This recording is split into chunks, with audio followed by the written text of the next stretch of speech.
ದೇವ್ರ ನಾಮಕ್ಕೆ ಸ್ತೋತ್ರವಾಗಲಿ. ಎಲ್ಲರೂ ಚೆನ್ನಾಗಿದ್ದೀರಾ? ಬರೀ 3 ಜನ ಹೇಳಿದ್ರು ನೋಡ್ರಿ. ಚೆನ್ನಾಗಿದ್ದೀರಾ? 5 ಜನ ಹೇಳಿದ್ರಿ ಇವಾಗ. ಚೆನ್ನಾಗಿದ್ದೀರಾ? ವೆರಿ ಗುಡ್, ಎಲ್ಲರೂ ಚೆನ್ನಾಗಿದ್ದೀರಿ. ತುಂಬ ಸಂತೋಷ. ನನ್ನ ಹೆಸರು ವಿನಯ್ ಎಂಬುದಾಗಿ. ನಾನು ಅಂಕಲ್ ಅವ್ರು ಹೇಳಿದ ಹಾಗೆ ಸುಮಾರು ವರ್ಷಗಳ ಕಾಲ OM ಅನ್ನುವಂಥ ಸಂಸ್ಥೆಯಲ್ಲಿ ಸೇವೆ ಮಾಡ್ತಾ, ಇನ್ನೊಂದು ಮೈ ಚಾಯ್ಸಸ್ ಅನ್ನುವಂಥ ಸಂಸ್ಥೆಯಲ್ಲಿ ಮಕ್ಕಳ ಒಂದು ಹಕ್ಕುಗಳ ಕುರಿತಾಗಿಯೂ ಹಾಗೆ ಮಾನವ ಕಳ್ಳ ಸಾಗಾಣಿಕೆ, ಜೀತ ಪದ್ಧತಿ ಅವುಗಳ ಕುರಿತಾಗಿ ಅವೇರ್ನೆಸ್ ಮೂಡಿಸ್ಕೊಂಡು ಇವಾಗ ಕರ್ತನ ಸೇವೆಯಲ್ಲಿ ನಾವು ಕುಟುಂಬವಾಗಿ ಮುಂದುವರಿತಾ ಇದ್ದೀವಿ. ಸೊ ಈ ಒಂದು ಅವಕಾಶ ಕೊಟ್ಟದಕ್ಕಾಗಿ ಅಂಕಲ್ ಅವ್ರಿಗೂ ಮತ್ತು ಸಭಿಕರಿಗೂ ನಿಮ್ಮೆಲ್ಲರಿಗೂ ವಂದನೆಗಳನ್ನು ಸಲ್ಲಿಸ್ತೇನೆ. ಸೊ ಯಾಕಂದರೆ ದೇವರು ಹೇಳಿರುವಂಥದ್ದೇನೆಂದರೆ, ಎಲ್ಲಿ ನನ್ನ ಹೆಸರಲ್ಲಿ 10,000 ಜನ 20,000 ಜನ ಸೇರಿ ಬರ್ತಾರೋ ಅವ್ರ ಮಧ್ಯದಲ್ಲಿ ನಾನು ಇರ್ತೀನಿ ಎಂಬ ಹೇಳಿದ್ರು ಅಲ್ರ. ಎಲ್ಲಿ 2 ಮತ್ತು 3 ನನ್ನ ಹೆಸರಲ್ಲಿ ಸೇರಿ ಬರ್ತಾರೋ ನಾನು ಅವ್ರ ಮಧ್ಯದಲ್ಲಿ ಇರ್ತೀನಿ ಎಂಬುದಾಗಿ ದೇವರು ವಾಗ್ದಾನ ಮಾಡಿದಂಥ ದೇವರು. ಸೊ ಇವತ್ತು ಕ್ಲುಪ್ತವಾಗಿ ದೇವ್ರ ವಾಕ್ಯವನ್ನು ನಾನು ನಿಮ್ಮ ಮುಂದೆ ಹಂಚ್ಕೊಳ್ಳೋಕೆ ಇಷ್ಟಪಡ್ತೀನಿ. ಸೊ ಸಾಮಾನ್ಯವಾಗಿ ನಾನು ಪ್ರೀಚ್ ಮಾಡೋ ಸ್ಟೈಲ್ ತುಂಬ ಚೇಂಜ್ ಆಗಿಬಿಟ್ಟಿದೆ ಇವಾಗ. ಯಾಕಂದರೆ ಬೇರೆ ಬೇರೆ ಕಡೆಯಲ್ಲೇ ಹೋಗಿ ಮಾತಾಡಿದ ಮೇಲೆ ಏನಾಗಿದೆ ಅಂತಂದರೆ ನಾವು ಸ್ಲೋ ಆಗಿ ಮಾತಾಡಬೇಕಾಗಿದೆ. ಸೊ ಹಾಗಾಗಿ ನೀವೆಲ್ಲ ಪ್ರೀಚಿಂಗಲ್ಲಿ ಫುಲ್ ಕೇಳಿದ ಹಾಗೆ ಮಾಡೋಕ್ಕಾಗಲ್ಲ. ಇವಾಗ ನಾನು ಒಂದು ನೈಜ ಘಟನೆ ಹೇಳಬೇಕು ನಿಮಗೆ. ಏನಂತಂದರೆ, ಹಾಗೆ ಆನ್ಲೈನಲ್ಲಿ ವೀಕ್ಷಿಸ್ತಿರುವಂಥ ನಿಮ್ಮೆಲ್ಲರಿಗೂ ಸ್ವಾಗತ. ಏನಂತಂದರೆ, ಒಂದು ದೇವನಹಳ್ಳಿಯಲ್ಲಿ ಒಂದು ಸಭೆಯಲ್ಲಿ ಚೆನ್ನಾಗಿ ಪ್ರೀಚ್ ಮಾಡಿದೆ. ಅವತ್ತೆಲ್ಲ ಜೋರಾಗಿ ಹಲ್ಲಲ್ಲು ಎಲ್ಲ ಹೇಳ್ಕೊಂಡು ಹೋಗ್ಬಿಟ್ಟೆ. ಹಾಗೆ ನೆಕ್ಸ್ಟ್ ಡೇ ಬಳ್ಳಾರಿಯಲ್ಲಿ ಒಂದು ಹೀಗೆ ನಾವು ಅವೇರ್ನೆಸ್ ಪ್ರೋಗ್ರಾಮನ್ನು ಮಾಡಬೇಕು. ಅವರೆಲ್ಲ ಕೂತ್ಕೊಂಡಿದ್ರು. ದೊಡ್ಡ ಹನುಮ ದೇವರ ಒಂದು ದೇವಸ್ಥಾನ, ದೊಡ್ಡ ದೇವಸ್ಥಾನ ಎಲ್ಲ ಕೂತ್ಕೊಂಡಿದ್ರು. ಸೊ ಅದೇ ಜೋಶಲ್ಲಿ ಹೋಗ್ಬಿಟ್ಟು ಯಾರು ಹೇಳ್ತಿರಲಿಲ್ಲ, ಜೋರಾಗಿ ಒಂದು ಹಲ್ಲಲ್ಲೇ ಹೇಳೋಣ ಅಂತ ಹೇಳ್ಬಿಟ್ಟೆ ಅವ್ರಿಗೆಲ್ಲರಿಗೂ. ಅವರೆಲ್ಲ ಏನು ಸರ್ ಇದು ಕೊನೆಯಲ್ಲಿ ಏನೋ ಹೇಳಿಬಿಟ್ರಿ ನೀವು ಅಂತ. ಸೊ ಹಾಗಾಗಿ ಆ ಥರದಲ್ಲಿ ನಾನು ತುಂಬ ಶಿಫ್ಟ್ ಮಾಡ್ಕೊಳ್ಬೇಕಾಗ್ತದೆ ಮನಸ್ಸನ್ನು. ಆದರೂ ಕೂಡ ಇವತ್ತು ದೇವರು ನಮ್ಮೆಲ್ಲರಿಗೂ ಒಂದು ಅವಕಾಶವನ್ನು ಕೊಟ್ಟಿದ್ದಾನೆ, ದೇವರ ವಾಕ್ಯವನ್ನು ಧ್ಯಾನ ಮಾಡೋದಕ್ಕೋಸ್ಕರವಾಗಿ. ಸೊ ನಾನು ಕೆಲವೊಂದು ಪುಸ್ತಕಗಳನ್ನು ಓದ್ತಾ ಬರಬೇಕಾದ್ರೆ ಒಬ್ಬರು ಥಿಯಾಲಜಿಯನ್ ಅವ್ರು ಹೀಗೆ ಹೇಳ್ತಾರೆ, ಕ್ರೈಸ್ತತ್ವದಲ್ಲಿ 3 ಹಂತಗಳಿದೆ ಅಂತ ಹೇಳ್ಬಿಟ್ಟು. ಕ್ರೈಸ್ತತ್ವದಲ್ಲಿ 3 ಹಂತಗಳು, ನಾವೆಲ್ಲರೂ ಅದನ್ನು ದಾಟಿ ಬರುವಂಥ ಒಂದು ಇದರಲ್ಲಿದ್ದೀವಿ. ಅವ್ರು ಹೇಳುವಂಥದ್ದು ಏನಂದರೆ, ಮೊದಲನೇ ಹಂತ ಬಂದ್ಬಿಟ್ಟು ಸೀಕರ್ಸ್ ಸ್ಟೇಜ್, ಅಂದರೆ ಹುಡುಕುವ ಹಂತ. ನಾವೆಲ್ಲರೂ ಅದನ್ನು ದಾಟಿ ಬಂದ್ಬಿಟ್ಟಿದ್ದೀವಿ. ದೇವರನ್ನು ಹುಡುಕ್ತಾ ಇರಬೇಕಾದ್ರೆ ದೇವ್ರು ನಮ್ಗೆ ಕಾಣಿಸ್ಕೊಂಡು ಅಥವಾ ದೇವರು ನಮ್ಮನ್ನು ರಕ್ಷಣೆ ಮಾರ್ಗಕ್ಕೆ ತರುವಂಥದ್ದು. So seeker stage. ಸೆಕೆಂಡ್ ಬಂದ್ಬಿಟ್ಟು ಸಾಲ್ವೇಷನ್ ಸ್ಟೇಜ್. ಮೊದಲೇದು ಬಂದ್ಬಿಟ್ಟು seeker stage, then second one salvation stage, ರಕ್ಷಣೆ ಒಂದು ಹಂತ. 3ನೇ ಬಂದ್ಬಿಟ್ಟು ತಟಸ್ಥ ಹಂತ ಅಥವಾ ಸ್ಟ್ಯಾಗ್ನೆಂಟ್ ಸ್ಟೇಜ್ ಅಂತ ಕರಿತೀವಿ ಅದನ್ನು. ನಾವು ಸೀಕರಿಂದ ಸಾಲ್ವೇಷನನ್ನು ಪಡ್ಕೊಳ್ತೀವಿ, ನಂತರದಲ್ಲಿ ಏನಾಗ್ತೀವಿ, ಸ್ಟ್ಯಾಗ್ನೆಂಟ್ ಆಗಿಬಿಡ್ತೀವಿ, ಮುಂದೆ ಎಲ್ಲಿ ಹೋಗ್ಬೇಕಂತ ಗೊತ್ತಾಗಲ್ಲ. ಸೊ ಅದನ್ನು ದಾಟಿ ಬರುವಂಥದ್ದೇ ಶಿಷ್ಯತ್ವ, ಡಿಸೈಪಲ್ಶಿಪ್ ಅನ್ನುವಂಥದ್ದನ್ನು ನಾವು ನೋಡ್ತೇವೆ. ಸೊ ಕ್ರೈಸ್ತರಂತ ನಾವು ಅನೇಕ ಸಾರಿ ಏನಾಗ್ತದೆ ಅಂತ ಹೇಳಿದ್ರೆ, ಫೆಮಿಲಿಯರ್ ಆಗಿಬಿಡ್ತೀವಿ. ಓಕೆ, ನಾನು ಇದನ್ನೆಲ್ಲ ದಾಟ್ಕೊಂಡು ಬಂದ್ಬಿಟ್ಟಿದ್ದೀನಲ್ಲ, ಮುಂದೆ ಏನು ಮಾಡಬೇಕು ಅನ್ನೋದು ಗೊತ್ತಾಗೋದಿಲ್ಲ. ಸೊ ಹಾಗಾಗಿ ಇವತ್ತು ದೇವರು ಬಯಸುವಂಥ ಒಂದು ಜೀವನ ಅಥವಾ ಆರಾಧನೆ ಅನ್ಬೋದು, ದೇವರು ನಮ್ಮಿಂದ ಏನು ಬಯಸ್ತಾನೆ ಅನ್ನುವಂಥ ವಿಷಯಗಳನ್ನು ಕ್ಲುಪ್ತವಾಗಿ ಕೆಲವೊಂದು ವಿಷಯಗಳನ್ನು ನೋಡೋಣ, ಹೌದ್ರಾ? ಸೊ ಅದಕ್ಕಿಂತ ಮುಂಚೆ ಒಬ್ಬಳು ಈಜುಗಾರ್ತಿ, ಶಿ ವಾಸ್ ಅ ಸ್ವಿಮ್ಮರ್, ಈಜುಗಾರ್ತಿ. ಕೇಳಿಸ್ತಿದ್ದೀರಾ ನಾನು ಮಾತಾಡೋದು? ಓಕೆ, ಕೇಳಿಸ್ತಿದೆಯಲ್ಲ? ಓಕೆ.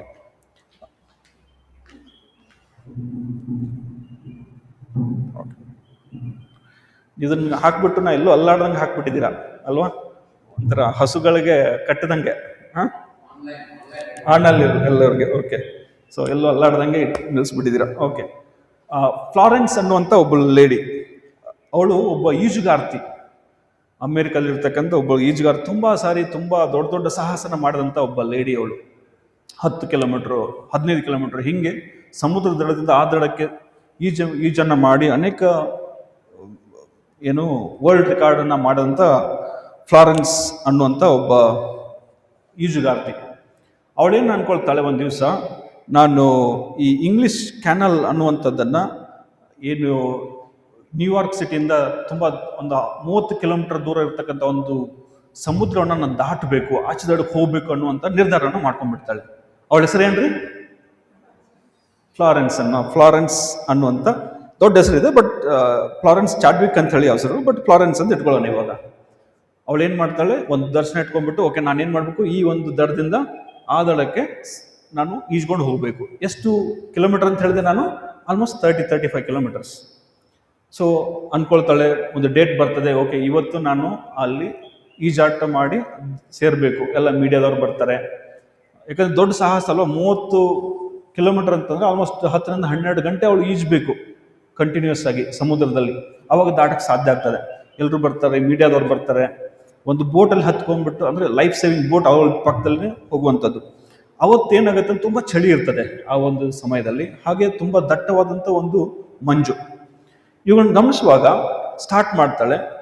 ಸ್ಟಾರ್ಟ್ ಮಾಡಿ ಮಧ್ಯದಲ್ಲಿ ಹೋಗ್ತಿರ್ಬೇಕಾದ್ರೆ ತುಂಬ ಸೋತೋಗ್ಬಿಡ್ತದೆ ಅವಳಿಗೆ. ಎಲ್ಲ ಸುತ್ತಮುತ್ತಲು ನೋಡಿದ್ರು ಬರೀ ದಟ್ಟನೆ ಆದಂಥ ಒಂದು ಮಂಜು, ಏನೂ ಕಾಣಿಸೋದಿಲ್ಲ, ದಡ ಕೂಡ ಕಾಣಿಸಲ್ಲ ಅವ್ರಿಗೆ, ಇನ್ನಷ್ಟು ದೂರ ಇದೆ ಅಂತ ಹೇಳ್ಬಿಟ್ಟು. ಸೊ ಅವಳಿಗೆ ಅನಿಸ್ಬಿಡ್ತಾವೆ, ಓ ನನಗಿನ್ನು ಸಾಧ್ಯ ಆಗಲ್ಲ, ನಾನಿನ್ನ ಐ ಹ್ಯಾವ್ ಟು ಕ್ವಿಟ್, ನಾನಿನ್ನು ಮುಂದೆ ಹೋಗಕ್ಕೆ ಸಾಧ್ಯ ಇಲ್ಲ ಅನ್ನುವಂಥ ರೀತಿಯಲ್ಲಿ ಅವಳು ಹೇಳ್ತಾಳೆ ತನ್ನ ಲೈಫ್ ಸೇವಿಂಗ್ ಬೋಟ್ಗೆ, ನನ್ನನ್ನು ಎಳಿರಿ ಮೇಲಕ್ಕೆ, ನನ್ನನ್ನು ಮೇಲೆ ಕರ್ಕೊಂಡ್ಬಿಡಿ, ಇನ್ನು ನನಗೆ ಈಜಾಡಕ್ಕಾಗಲ್ಲ, ನನ್ನನ್ನು ಕಾಪಾಡಿ ಅಂತ ಹೇಳಿದಾಗ ಅವ್ರು ಬಂದ್ಬಿಟ್ಟು ಅವಳನ್ನ ಕಾಪಾಡಿಬಿಡ್ತಾರೆ.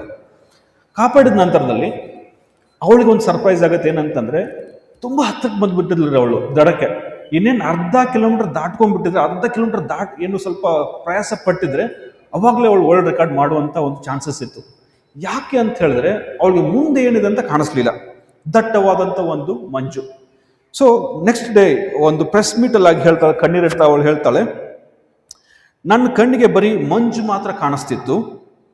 ಒಂದು ವೇಳೆ ಆ ದಟ್ಟವಾದ ಮಂಜಿನ ನಡುವೆ ನನಗೇನಾದರೂ ಆ ಒಂದು ದಡ ಅಥವಾ ತೀರ ಏನಾದರೂ ಕಾಣಿಸಿದ್ರೆ ನಾನು ಖಂಡಿತವಾಗಿಯೂ ಅದನ್ನು ಮುಟ್ತಿದ್ದೆ ಅಂತ ಹೇಳ್ತಾಳೆ. ನನಗೇನಾದರೂ ಆ ದಡ ಕಾಣಿಸಿದ್ರೆ ಖಂಡಿತವಾಗಿ ನಾನು ಏನು ಮಾಡ್ತಿದ್ದೆ, ಮುಟ್ತಿದ್ದೆ ಅಂತ ಹೇಳ್ತಾಳೆ. ಅನೇಕ ಸಾರಿ ವಿಶ್ವಾಸಿಗಳಂತ ನಾವು ಓಡ್ತಾ ಇದ್ದೀವಿ, ಆ ದಡ ಏನಂತ ಗೊತ್ತಾಗ್ತಿಲ್ಲ ನಮಗೆ. ನಾವು ಅಕ್ಕಪಕ್ಕದಲ್ಲೆಲ್ಲ ನೋಡ್ತೀವಿ, ಓ ಇವರೆಲ್ಲ ಬಿದ್ದೋಗ್ತಿದ್ದಾರೆ, ಏನು ಅನ್ಯಾಯ ಇದೆ, ಯಾರು ಎಲ್ಲರೂ ಪಾಪದಲ್ಲಿದ್ದಾರೆ, ಇಂಥವೆಲ್ಲ ಗಮನಿಸುವಾಗ ಓ ನಾನು ಮಾಡುವಂಥದ್ದು ನಿಜವಾಗೂ ಪ್ರಯಾಸ ಪಡ್ಬೋದಾ, ನಾನು ಮುಂದೆ ನಿಜವಾಗಿ ಹೋಗ್ಬೋದಾ ಅನ್ನುವಂಥ ಅನೇಕ ಸವಾಲುಗಳನ್ನು ಹಾಕೊಂಡ್ಬಿಟ್ಟು ಅವರನ್ನು ನೋಡಿ ಇವರನ್ನು ನೋಡಿ ನಾವು ನಂಬಿಕೆಯಲ್ಲಿ ಬಿದ್ದು ಹೋಗುವಂಥ ಅನೇಕ ಚಾನ್ಸಸ್ಗಳಿರ್ತಾರೆ.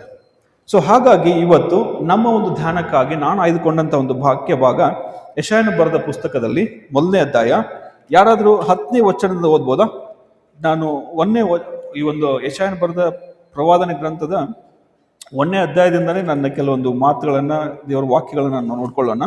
ಸೊ ನಾನು ಹೇಳಿದಂಥ ಒಂದು ಶೀರ್ಷಿಕೆ ಏನಂತಂದ್ರೆ, ದೇವರು ಬಯಸುವಂಥ ಆರಾಧನೆ ಅಥವಾ ಸ್ವೀಕಾರವಾದಂಥ ಒಂದು ಆರಾಧನೆ. ದೇವರು ನಮ್ಮಿಂದ ನಮ್ಮಿಂದ ಏನು ಬಯಸ್ತಾನೆ ಅನ್ನುವಂಥ ವಿಷಯದಲ್ಲಿ ನಾನು ಇವತ್ತು ಮಾತನಾಡಲಿಕ್ಕಿದ್ದೇನೆ. ಯಾಕಂದರೆ ನಾವು ಇವತ್ತು ಕರ್ತನ ಸನ್ನಿಧಿಯಲ್ಲಿ ಬಂದು ಕೂತ್ಕೊಂಡಿದ್ದೀವಿ ಅಲ್ರ, ಎಲ್ಲರೂ ಬಂದು ಕೂತ್ಕೊಂಡಿದ್ದೀವಿ. ಆದರೆ ಹೀಗೆ ಕರ್ತನ ಒಂದು ಸನ್ನಿಧಿಯಲ್ಲಿ ಬಂದು ಕೂತ್ಕೊಂಡಿರ್ಬೇಕಾದ್ರೆ ನಿಜವಾಗ ದೇವರು ಇದರಲ್ಲಿ ತುಂಬ ಇಂಟ್ರೆಸ್ಟ್ ಆಗಿದ್ದಾರಾ, ಈಸ್ಲಿ ಪ್ಲೀಸ್ಡ್, ಅಥವಾ ನಮ್ಮ ಒಂದು ಬಂದು ಕೊಡುವಂಥ ಒಂದು ಆರಾಧನೆ ಇದೆಯಲ್ಲ, ಇದನ್ನು ನಾವು ಆರಾಧನೆ ಮಾಡುವಾಗ ದೇವರು ನಿಜವಾಗೂ ಇದರಲ್ಲಿ ಸಂತೋಷ ಉಳ್ಳವನಾಗಿದ್ದಾನ ಅನ್ನುವಂಥ ಪ್ರಶ್ನೆಗಳನ್ನು ಕೇಳ್ಕೊಳ್ಬೇಕಾಗ್ತದೆ. ಇಲ್ಲ ಅಂತಂದರೆ ನಾವು ಬಂದ್ಬಿಟ್ಟು ಏನೇ ಹಾಡು ಹೋದ್ರೂ ಕೂಡ ಒಂದು ವೇಳೆ ದೇವರು ಇಷ್ಟಪಡದೆ ಹೋದರೆ ನಾವು ಸಮಯ ವ್ಯರ್ಥವನ್ನು ಮಾಡಿಕೊಂಡ ಹಾಗೆ. ಹೌದಾ? ಯಾರಾದರೂ ಓದ್ಬೋದಾ 10ನೇ ವಚನದಿಂದ 10ರಿಂದ 17ನೇ ವಚನ? ಯಾರೋ ಓದ್ತೀರಾ? 1 by 1. ಸೊದೋಮಿನ ಅಧಿಪತಿಗಳೇ, ಯೆಹೋವನ ಮಾತನ್ನು ಆಲಿಸಿರಿ. ಗೊಮೋರದ ಪ್ರಜೆಗಳೇ, ನಮ್ಮ ದೇವರ ಬ್ರಹ್ಮೋಪದೇಶವನ್ನು ಕೇಳಿರಿ. ಯೆಹೋವನು ಹೀಗೆನ್ನುತ್ತಾನೆ, ಲೆಕ್ಕವಿಲ್ಲದ ನಿಮ್ಮ ಯಜ್ಞಗಳು ನನಗೆ, ಟಗರುಗಳ ಸರ್ವಾಂಗ ಹೋಮ, ಪುಷ್ಟ ಪಶುಗಳ ಕೌಲು, ಇದೆಲ್ಲ ನನಗೆ ಸಾಕಾಯಿತು. ಹೋರಿ ಕುರಿ ಗೋತಗಳ ರಕ್ತಕ್ಕೆ ನಾನು ಬಲಿಯೇನು. ನನ್ನ ಸನ್ನಿಧಿಯಲ್ಲಿ ಕಾಣಿಸಿಕೊಳ್ಳಬೇಕೆಂದು ನೀವು ಬರುತ್ತೀರಲ್ಲ, ನನ್ನ ಪ್ರಕಾರಗಳನ್ನು ಉಳಿಯಲು ಯಾರು ನಿಮ್ಮನ್ನು ಕೇಳಿಕೊಂಡರು? ವ್ಯರ್ಥ ನೈವೇದ್ಯವನ್ನು ಇನ್ನೂ ತಾಳದಿರಿ. ಧೂಪವು ನನಗೆ ಅಸಹ್ಯ. ಅಮಾವಾಸ್ಯೆ, ಸಬ್ಬತದಿನವೂ ಧೂಪ ಪ್ರಕಟಣೆ ಇವು ಬೇಡ. ಅಧರ್ಮದಿಂದ ಕೂಡಿದ ಸಂಘವನ್ನು ನಾನು ಸಹಿಸಲಾರನು. ನಿಮ್ಮ ಅಮಾವಾಸ್ಯೆಗಳನ್ನು, ಉತ್ಸವ ದಿನಗಳನ್ನು ಹಾಗೆ ಮಾಡುತ್ತೇನೆ. ಇವು ನನಗೆ ಭಾರ, ಸಹಿಸಲು ಬೇಸರ. ನೀವು ನನ್ನ ಕಡೆಗೆ ಕೈ ಎತ್ತುವಾಗ ನಿಮ್ಮನ್ನು ನೋಡದಂತೆ ನನ್ನ ಕಣ್ಣುಗಳನ್ನು ಮರೆ ಮಾಡಿಕೊಳ್ಳುವುದು. ಹೌದು, ನೀವು ಬಹು ಪ್ರಾರ್ಥನೆಗಳನ್ನು ಮಾಡಿದರೂ ನಾನು ಕೇಳಿದೆ. ನಿಮ್ಮ ಕೈಗಳಲ್ಲಿ ರಕ್ತವು ತುಂಬಿದೆ. ನಿಮ್ಮನ್ನು ಪಡೆದುಕೊಳ್ಳಿರಿ. ಶುದ್ಧಿ ಮಾಡಿಕೊಳ್ಳಿರಿ. ನನ್ನ ಕಣ್ಣೆದುರಿನ ನಿಮ್ಮ ದುಷ್ಕೃತ್ಯಗಳನ್ನು ತೊಲಗಿರಿ. ದುರಾಚಾರವನ್ನು ಬಿಡಿರಿ. ಸದಾಚಾರವನ್ನು ಅಭ್ಯಾಸ ಮಾಡಿರಿ. ಜ್ಞಾನ ನಿರತರಾಗಿರಿ. ಹಿಂಸಕನನ್ನು ತಿದ್ದಿ ಸರಿಪಡಿಸಿರಿ.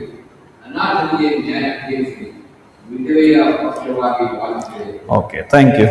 ಇವಾಗ ಅರ್ಥ ಆಗಿರ್ಬೋದು ನಾನು ಏನು ಹೇಳಕ್ ಹೋಗ್ತಿದ್ದೀನಿ ಅಂತ ಹೇಳ್ಬಿಟ್ಟು.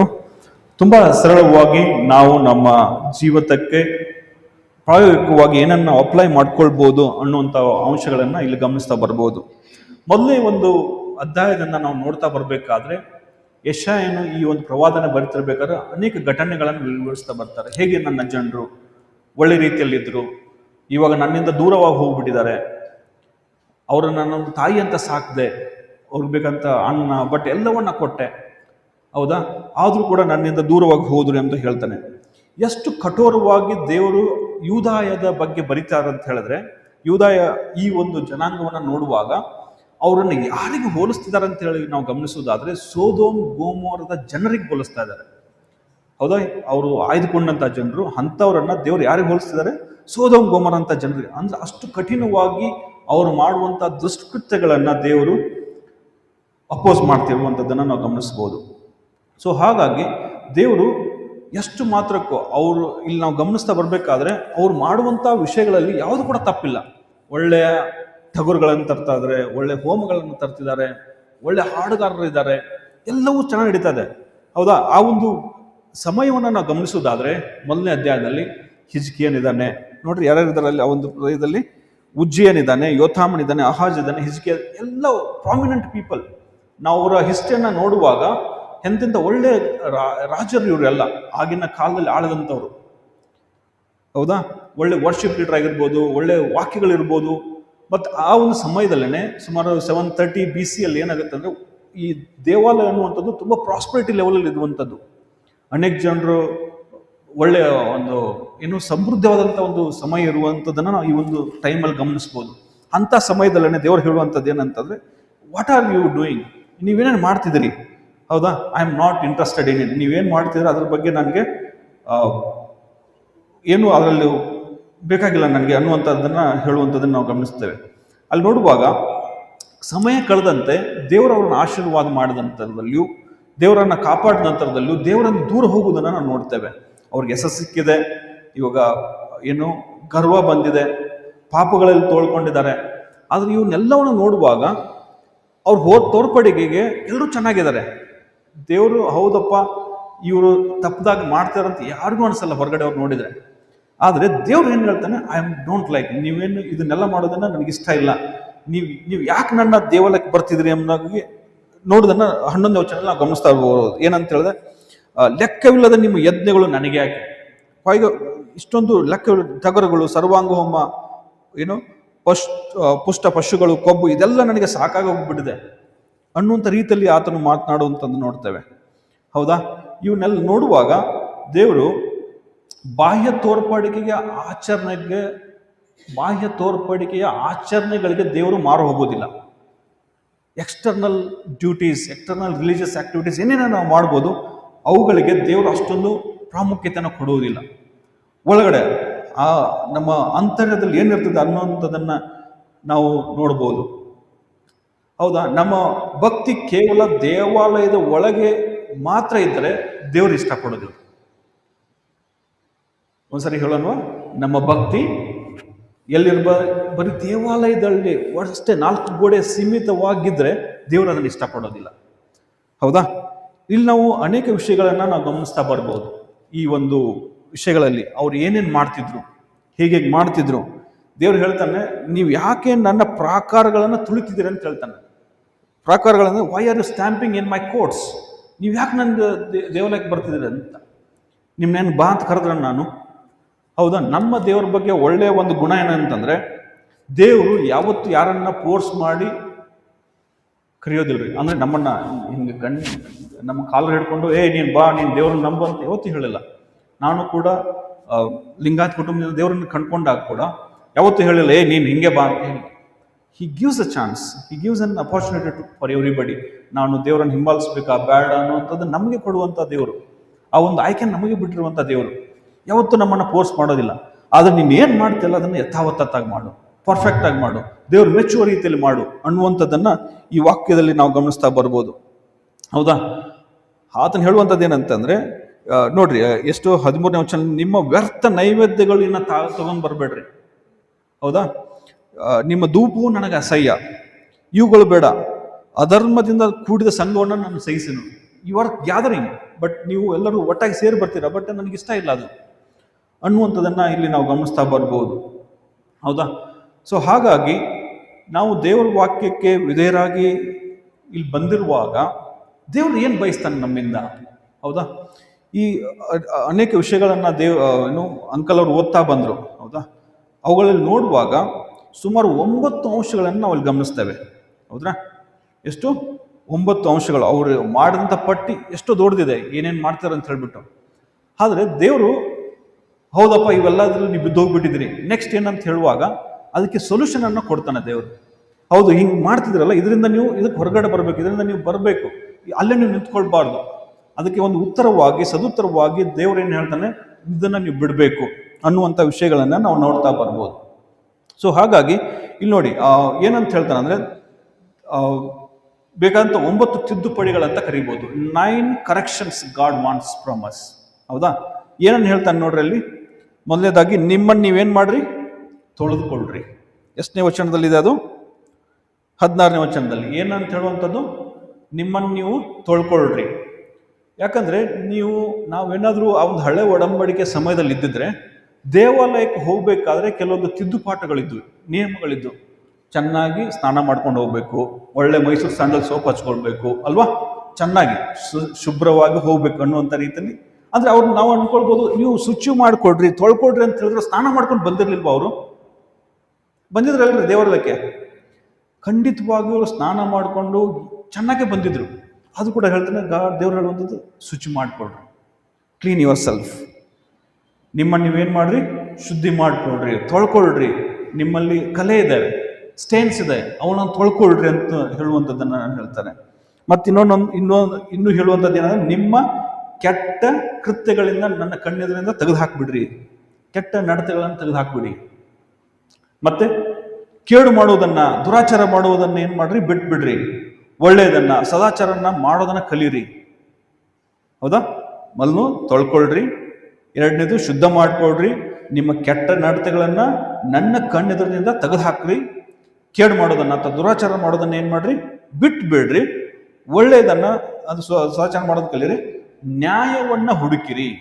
ಹೌದಾ? ನ್ಯಾಯ ನಿರತರಾಗ್ರಿ, ನ್ಯಾಯವನ್ನು ಹುಡುಕ್ರಿ, ಹಿಂಸಕರನ್ನ ತಿದ್ದಿ ಸರಿಪಡಿಸ್ರಿ, ಮತ್ತೆ ಅನಾಥರ ನ್ಯಾಯವನ್ನು ತೀರಿಸ್ರಿ, ವಿಧವೆಯರಿಗಾಗಿ ವಾದಿಸ್ರಿ. ಇವನ್ನೆಲ್ಲ ನಾವು ನೋಡಬೇಕಾದ್ರೆ 9 ವಿಷಯಗಳನ್ನು ನಾನು ಹೇಳಿದ್ನಲ್ಲ, ಇವುಗಳು 9 ವಿಷಯಗಳು ಭಾನುವಾರ ನಡೆಯುವಂಥವ ವಿಷಯಗಳು. ಇವನ್ನೆಲ್ಲ ನಾವು ಭಾನುವಾರ ಬಂದು ಮಾಡ್ತೀವ? ಯಾವಾಗ ಮಾಡುವಂಥದ್ದು ಇವು? ಸೋಮವಾರದಿಂದ ಶನಿವಾರದವರೆಗೆ. ಹೌದಾ? ದೇವ್ರು ಹೇಳುವಂಥದ್ದು, ನೀವು ಬಂದ್ಬಿಟ್ಟಿರಿ ನಿಜ, ಆದರೆ ಇವೆಲ್ಲವುಗಳನ್ನ ನಾವು ಯಾವಾಗ ಮಾಡಬೇಕು? ಸೋಮವಾರದಿಂದ ಶನಿವಾರದವರೆಗೆ. ಅಂದರೆ god is more interested in our worship in daily life. ನಮ್ಮ ದೈನಂದಿನ ಒಂದು ಜೀವಿತ ಇದೆ ಅಲ್ವಾ, ಸೋಮವಾರದಿಂದ ಶನಿವಾರದವರೆಗೆ ಅದು ಹೆಂಗಿದೆ ಅನ್ನೋದನ್ನು ನಾವು ಗಮನಿಸ್ಕೊಳ್ಬೇಕು. ಅದಕ್ಕಾಗಿ ದೇವ್ರು ಹೇಳ್ತಾನೆ, ನೀವೆಲ್ಲ ಹಿಂಗೆಲ್ಲ ಮಾಡ್ಕೊಂಡ್ಬಿಟ್ಟು ಇನ್ನೇನು ಉಪಯೋಗ ನನ್ನ ದೇವಾಲಯಕ್ಕೆ ಬಂದು? ಹೌದಾ? ದೇವರು ನಿಮ್ಮನ್ನು ಕರೆದಾಗ ಅದೇ ಒಂದನ್ನು ಯೋಚನೆ ಮಾಡಿರ್ತಾನೆ. ಹೌದಾ? ಎಲ್ಲರಿಗೊಂದು ಉದ್ದೇಶ ಇದೆ. ನಾವು ಡಾಕ್ಟರ್ ಆಗಿರ್ಬೋದು, ಟೀಚರ್ ಆಗಿರ್ಬೋದು, ಏನೇ ಆಗಿರ್ಬೋದು, ದೇವ್ರು ಕೊಡ್ಬೇಕಾದ್ರೆ ಒಂದು ನಿರ್ದೇಶನ, ಒಂದು ಸವಾಲನ್ನು ಇಟ್ಟಿರ್ಬೇಕಾದ್ರೆ, ಒಂದು ಗುರಿಯನ್ನು ಕೊಟ್ಟಿರ್ಬೇಕಾದ್ರೆ, ಇದು ಏನು, what are you going to achieve? ನಿನ್ನ ಕೆಲಸದ ಮೂಲಕವಾಗಿ ಎಷ್ಟು ಜನರಿಗೆ ಸಹಾಯವಾಗಿದೆ, ನಿನ್ನ ಕೆಲಸದ ಮೂಲಕವಾಗಿ ಯಾವ ರೀತಿಯಲ್ಲಿ ದೇವರ ರಾಜ್ಯಕ್ಕೆ ಸಹಾಯವಾಗಿದೆ ಅನ್ನುವಂಥದ್ದನ್ನು ನಾವು ಗಮನಿಸಬೇಕಾಗ್ತದೆ. ಹಾಗಾಗಿ ಪ್ರಿಯರು, ನಾವು ಇವತ್ತು ಗಮನಿಸಬೇಕಾದ ಒಂದೇ ವಿಷಯ, ಈ 9 ವಿಷಯಗಳನ್ನು ನೋಡುವಾಗ ಈ 9 ವಿಷಯಗಳು ದೇವಾಲಯದ ಹೊರಗೆ ನಡೆಯುವಂಥ ಕಾರ್ಯಗಳು. ಒಂದು ಜೋರಾಗಿ ಒಂದು ಹಲ್ಲಲ್ವೇ ಹೇಳೋಣವಾ? No problem, ಹಲ್ಲಲ್ವೇ. ಇವೆಲ್ಲ 9 ವಿಷಯಗಳು ಎಲ್ಲಿ ನಡೀತಾವ್ರಿ? ಸೋಮವಾರದಿಂದ ಶನಿವಾರದವರೆಗೆ ದೇವಾಲಯದ ಹೊರಗೆ ನಡೆಯುವಂಥ ಕಾರ್ಯಗಳು. God is more interested in that. ನಾವು ಬೆಳಗ್ಗೆ ಬರಬೇಕಾದ್ರೆ ಅಥವಾ ಹೋಲ್ ವೀಕ್ ನಾವು ನಮ್ಮ ನೆರೆಯವರ ಜೊತೆಗೆ ಚೆನ್ನಾಗಿ ಜಗಳಾಡಿಕೊಂಡು ಶನಿವಾರ ಅಥವಾ ಭಾನುವಾರ ಬಂದ್ಬಿಟ್ಟು ಒಳ್ಳೆ ಕೈ ಎತ್ತಿ ನಾವು ಆರಾಧನೆ ಮಾಡಿ ಖಂಡಿತವಾಗಿ ದೇವ್ರು ನಮ್ಮನ್ನ ಕೇಳುವಂಥವನಲ್ಲ. ಅದಕ್ಕೆ ನಾನು ಹೇಳಿದ್ನಲ್ಲ, ದೇವರು ಹೆಚ್ಚಾಗಿ ನಮ್ಮ ಬಾಹ್ಯವಾದಂಥ ಆರಾಧನೆಗಿಂತ ನಮ್ಮ ಒಳಗಡೆ ಇರ್ತಕ್ಕಂಥ ಆರಾಧನೆಯನ್ನ ನೋಡುವಂಥ ದೇವರಾಗಿದ್ದಾನೆ.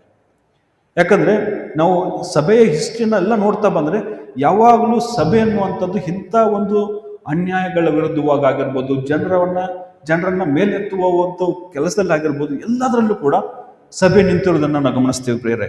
ಸೊ ಹಾಗಾಗಿ ನಾನು ಹೇಳಿದ್ನಲ್ಲ, 3 ಹಂತದಲ್ಲಿ ಸೀಕರ್ಸ್ ಗ್ರೂಪ್, ಹೌದಾ, 2ನೇದು ಸಾಲ್ವೇಷನ್ ಗ್ರೂಪ್, 3ನೇದು ಸ್ಟಾಗ್ನೆಂಟ್ ಗ್ರೂಪ್ ಅನ್ನೋದೈತಲ್ಲ, ಆ ಸ್ಟಾಗ್ನೆಂಟ್ ಇಂದ ನಾವು ಹೊರಗಡೆ ಬರಬೇಕು, ಆ ಶಿಷ್ಯತ್ವದ ಕಡೆ ಬರಬೇಕು. ಗಾಡ್, ದೇವ್ರೆ ನನ್ನಿಂದ ನೀನು ಏನು ಬಯಸ್ತೀಯ ನನ್ನಿಂದ, ಹೌದಾ, ನ್ಯಾಯ ನಿರತರಾಗ್ರಿ ಎಂದಾಗಿ 6ನೇ ವಚನದಲ್ಲಿ ನೋಡ್ತೀವಿ. ನೀವು ನ್ಯಾಯವನ್ನು ಹುಡುಕ್ರಿ ಅನ್ನುವಂಥ ರೀತಿಯಲ್ಲಿ, ಹೌದಾ. ಐ ಥಿಂಕ್ ಎಲ್ಲರಿಗೂ ಫೇಮಸ್ ಆಗಿರುವಂಥ ಒಂದು ವಾಕ್ಯ ಇದೆ, ಮೀಕನ ಬರೆದ ಪ್ರವಾದನೆ ಗ್ರಂಥದಲ್ಲಿ. ಮೀಕ 6ರಿಂದ 8ನೇ ವಚನ ಯಾರು ಓದ್ಬೋದಾ? ಮೀಕ 6ರಿಂದ 8.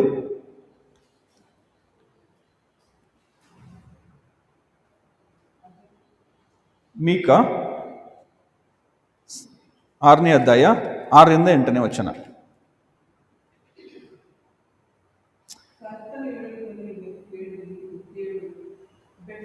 ಇಲ್ಲ, ಮೀಕನು ಬರೆದ ಮೈಕ ಚಾಪ್ಟರ್ 6 ವರ್ಸ್ 6. ನಾನು ಯೆಹೋವನ ಸನ್ನಿಧಿಯಲ್ಲಿ ಯಾವ ಕಾಣಿಕೆಯೊಡನೆ ಕಾಣಿಸಿಕೊಳ್ಳಲಿ, ಯಾವುದನ್ನರ್ಪಿಸಿ ಮಹೋನ್ನತ ದೇವರ ಸಮ್ಮುಖದಲ್ಲಿ ಅಡ್ಡ ಬೀಳಲಿ?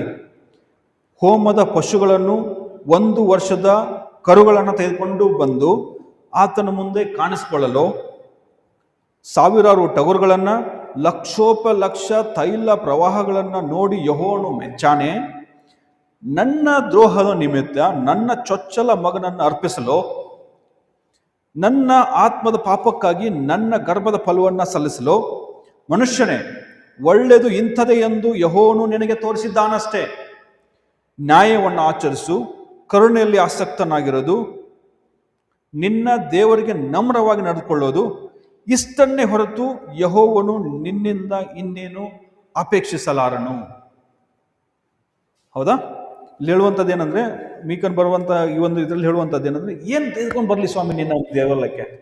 ಲಕ್ಷೋಪಲಕ್ಷ ಕುರಿ ಯಜ್ಞಗಳನ್ನು ತೆಗೆದುಕೊಂಡು ಬರಲ್ಲ, ಅಥವಾ ಲಕ್ಷದ ರೂಪದಲ್ಲಿ ತೈಲ ದ್ರೂಪಗಳನ್ನು ತೆಗೆದುಕೊಂಡು ಬರಲ್ಲ, ಅಥವಾ ನನ್ನ ಚೊಚ್ಚಲ ಮಗನನ್ನು ಅರ್ಪಿಸಲ್ಲ, ಏನ್ ನಿನ್ ಕೊಡ್ಲಿ ಸ್ವಾಮಿ ಅನ್ನುವಂಥ ರೀತಿಯಲ್ಲಿ ಅದನ್ನ ಪಟ್ಟಿ ಮಾಡಿ ಹೇಳ್ತಾನೆ. ದೇವ್ರು ಇದೆಲ್ಲ ನಿನ್ಗೆ ಇಷ್ಟನಾ?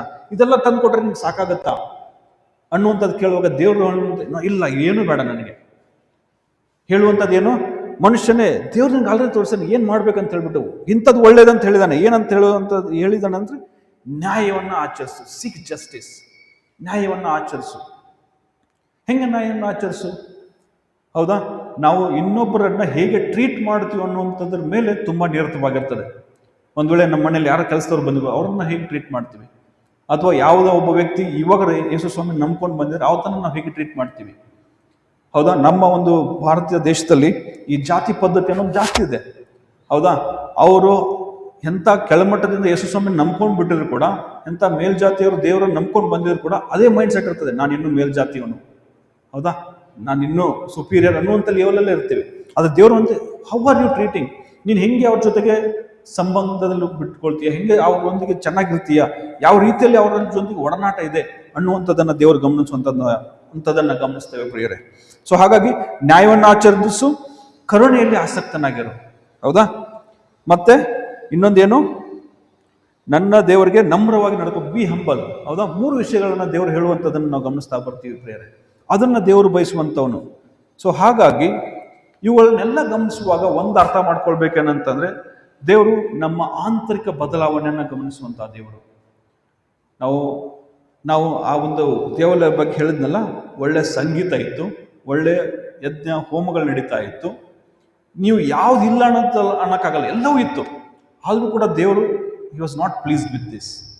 ಆದರೆ ದೇವರು ಯಾವುದು ಬೇಕಾಗಿತ್ತಂದ್ರೆ ಇವೆಲ್ಲವೂ ಕೂಡ ಸೋಮವಾರದಿಂದ ಶನಿವಾರದವರೆಗೆ ಆಗುವಂಥ ಘಟನೆಗಳಲ್ಲಿ ಆತನು ಇಂಟ್ರೆಸ್ಟ್ ಆಗಿದ್ದಾನೆ ಪ್ರಿಯರೇ. ಸೊ ಹಾಗಾಗಿ ಸಭೆಯಾಗಿ ನಾವೆಲ್ಲರೂ ಸೇರಿ ಬಂದಿರುವಾಗ ದೇವರು ಒಂದು ವೇಳೆ ಹೇಳ್ತಾ ಇರ್ಬೋದು, maybe you need this one, ನಿನಗೆ ಇದೊಂದು ಬೇಕಾಗಿರ್ಬೋದು. ಏನು ಬೇಕಾಗಿರ್ಬೋದು? ನಮ್ಮ ಒಂದು ಸಭೆ ಬೆಳವಣಿಗೆಗಾಗಿರ್ಬೋದು, how are you treating people in the whole weak.